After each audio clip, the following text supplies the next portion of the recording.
Can you achieve financial independence if you have kids? This is a question I set out to answer in today's video. So if that sounds interesting to you or that's something you want to learn more about, then just keep watching. If this is your first visit, then welcome to Well-Behaved Wallet. On this channel, we talk about achieving financial independence, especially on a low income or starting a little bit beyond the traditional financial independence, retire early age. So the question I'm asking today about financial independence is, can you still achieve financial independence if you have kids? Or how much does having kids affect your journey to financial independence?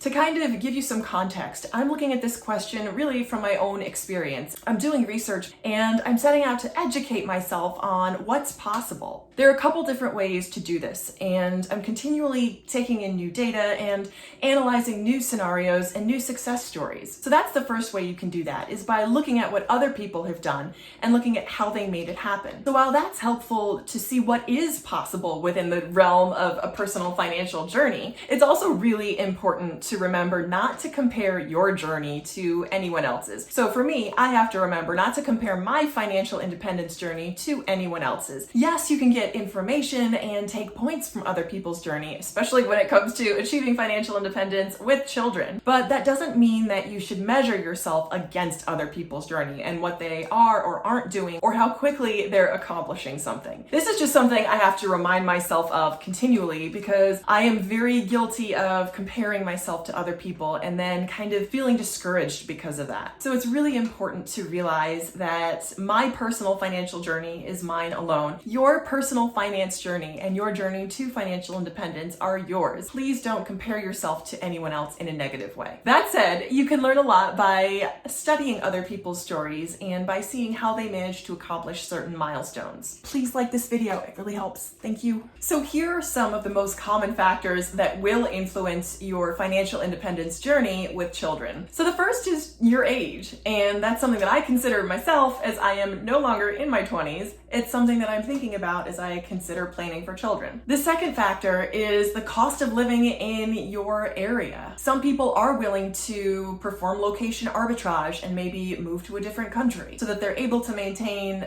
a similar comparable standard of living with a lower required monthly expense. For other people, that's not as viable an option, and that's okay. The third factor is your income. Although I encourage people to think about this not as a limiting factor, because if your income is lower, it means that naturally you're used to living at a lower level income, so your expenses are typically not as high as they would be if you had a higher income. The fourth factor is your expenses. How low can you keep them with the trade-off of how high can you get your savings rate? So those are just a few factors that will influence your financial independence journey, whether or not you have kids, but especially as you're planning for children, potentially. So the short answer to the question, is it possible to achieve financial independence with children, is yes. Financial independence, is it possible with children? Sure. Now, here's the yes, but portion. There are several different variables that may factor into an individual financial independence journey that may change the timeline of your journey. So the short answer to can I achieve financial independence with children is yes. There are several examples of people who have achieved financial independence with children.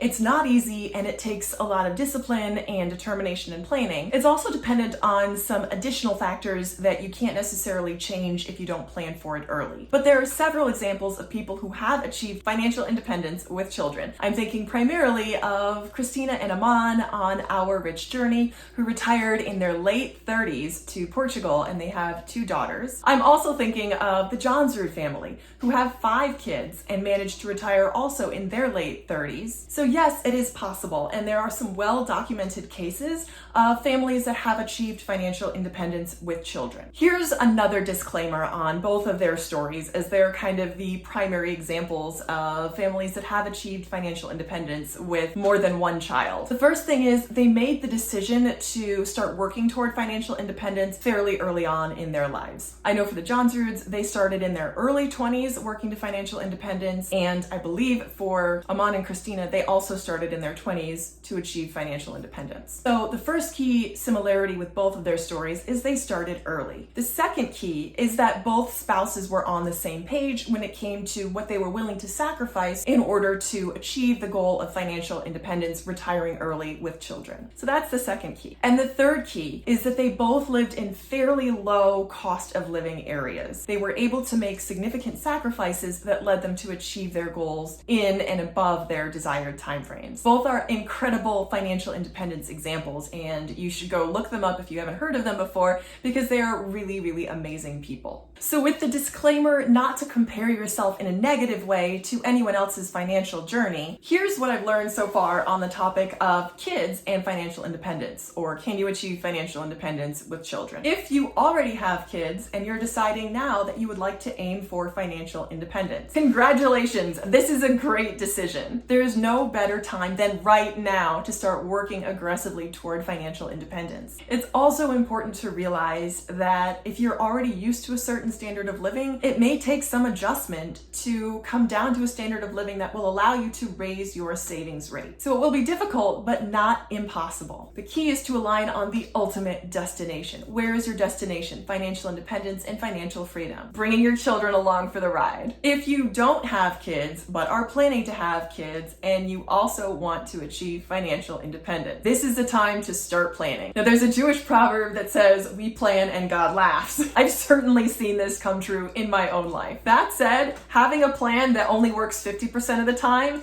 is better than having no plan at all. And as Mark Maskey from Maskey Finance points out, if you hit the ball 50% of the time in baseball, you end up in the Hall of Fame. Having a plan and a strategy is critical. So it's essential to have a plan and to align with your partner on your values and your priorities. It's also critical to align with your partner on those expectations, what you would expect for one another, and how you can work together to achieve this goal of financial independence. I would venture to say that it is almost impossible to achieve financial independence if you're married with children, if your spouse doesn't feel the same way. Now, varying degrees, there's a continuum of how much you're willing to sacrifice to achieve financial independence. As long as you're both heading in the same direction, that's the most important thing. And in both situations, whether you have kids or you don't have kids, it is so important to consider your future happiness in your present decisions. Maybe not necessarily when you're spending time with other people, but as a family unit, you can prioritize the activities that are free and the activities that bring you closer together as a family, but don't necessarily cost a lot of money. So here's my real reason for wanting to make this video. I'm thinking about my own journey and the way that I'm proceeding toward my ultimate goal of financial independence. In the first place, I'm thinking, why wasn't I saving more when I was in my 20s? But I'm also trying to realize the best place to start is now, the best time to start is now, and that it's absolutely possible to start from where I am and move forward. So on the whole, I would never consider lack of finances as a reason not to have kids, but I also think that it's helpful to learn from what other people have done successfully and to incorporate as much of that into my journey as I possibly can. So there you go. That's the real reason for me wanting to make this video. And also being very clear with myself the things that I am and am not willing to trade off. While I know location arbitrage is great for some people, I don't think that that would be right for me at this stage in my life, especially because I'm close to family and friends, and for me, it's really important to be within driving distance of them. That may change 10 years down the road. I'm also really aware that stages change, and as my life changes and evolves, I'm open to new possibilities that may not have been previously considered possibilities. All right, so there you go. Is it possible to achieve financial independence with children? My thoughts, these are just my own thoughts. I'd love to hear your take. Leave me a comment down below. I'd love to know what you think. Thank you so much for watching, and as always, I hope you keep watching. Bye.